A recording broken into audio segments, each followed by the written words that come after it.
لڑکی کا نام ارم رکھنا درست نہیں ہے۔ یاد رہے، ایک تو ارم لڑکی کا نام ہی نہیں، لڑکے کا نام ہے۔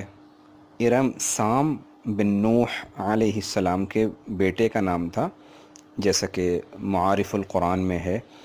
اور قرآن پاک میں ارم نام کی ایک قوم کا تذکرہ ہے، اور اس قوم پر اللہ کی نافرمانی کی وجہ سے عذاب آیا تھا۔ ارم ذات العماد الذین طغوا فی البلاد، جنہوں نے شہروں میں، ملکوں میں نافرمانی کی، سرکشی کی ہوائیں چلا رکھی تھیں، اس قوم کے بارے میں اللہ کہہ رہے ہیں۔ 30ویں پارے کی سورۃ الفجر میں آتا ہے۔ تو جب یہ نام سنتے ہیں تو ذہن اسی طرف چلا جاتا ہے، اس لیے نافرمان اور عذاب والی قوم کے نام پہ نام نہیں رکھنا چاہیے۔